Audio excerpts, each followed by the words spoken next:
माटी को मत डाकी आनी एटा मो पाए गोटे गर्व एवं गौरव। भारत छाड़ आंदोलन में संगठित ऐतिहासिक लुणिया गुलिकांडर पूर्ति 83तम शहीद स्मृति दिवस धामनगर ब्लॉक स्थित शहीद नगर ठारे पालित हो जाइछि।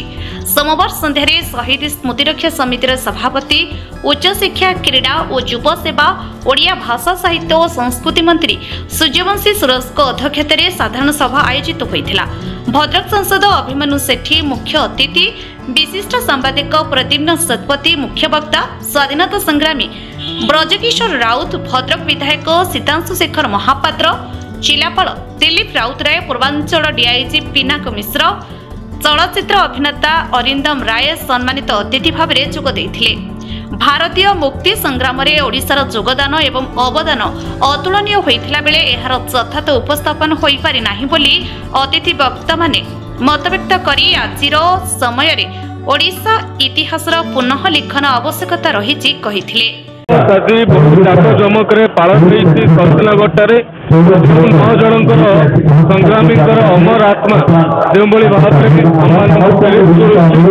में देश प्रेम मुक्त विश्व भाव में पूज्य पूजा परंपरा आगू चली रंचलवासी सहयोग आपण मान माध्यम कामना कर धन्यवाद। आम पूर्वजों वीरत्व साहसिकता एवं स्वाभिमान को आज युवशक्ति अनुशीलन करी कार्य करने को अतिथिवृंद मत देइथिले। एही परिप्रेक्षी में 9 जन शहीद दायाद को संबर्धना प्रदान करा जायथिला।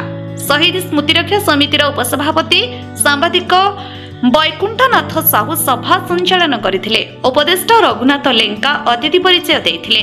साधारण संपादिका प्रियतमा पाणिग्राही विवरणी पाठ करथिले एवं साधारण संपादक प्राक्तन सरपंच गयाधर नायक धन्यवाद अर्पण करथिले। संचार एवं शहीद स्मृतिकला विकास केन्द्र पक्षरु नृत्य एवं लोकप्रिय युव गायक सौरभ भरद्वाजଙ୍କ द्वारा संगीत परिवेषण करा जायथिला। स्मृति रक्षा समितिर कर्मकर्ता परिचालन करथिले। माटी को मते डाकी आनी एटा मो पाए गोटे गर्व एवं गौरवर कथा जे एई महान माटी रे आज आसिकी समस्त सागर मिशिबार एवं से जो महान आत्मा जो 9 जन शहीद होती सभा कार्य जोगदवा सौभाग्यर कथा। बहुत धन्यवाद से सान भाई सूरज को। आज हूँ ऐतिहासिक लुणिया गोलीकांडर 83तम वर्ष पूर्ति शहीद स्मृति दिवस। 1942 मसीहा गांधी महात्मा डाकरा जो भारत वर्षर मुक्ति संग्राम आरंभ होता यही घटनाक्रम से वर्ष सेप्टेम्बर 22 तारिख आज दिन यही माटी संग्राम पुण्यभूमि लुणिया माटी 9 जन स्वाधीन चेता मनीष इंग्रेज फौजों गोली आगे देशमातृकार मुक्तियुद्ध छाती पतई देते से त्याग बलिदान स्मृति को बंचे रखी ए अंचलवासी दीर्घ 83 वर्ष धरी यही पूज्य पूजा कार्यक्रम को पालन करुछंती। आज स्मृति रक्षा समितिर सभापति मान्यवर मंत्री सूर्यवंशी सूरज नेतृत्व में सकाଳେ प्रभात फेरी तिलतर्पण जातीय पताका उत्तोलन रक्तदान शिविर क्रांति कविता आसर पर एबे साधारण सभा अनुष्ठित होईची।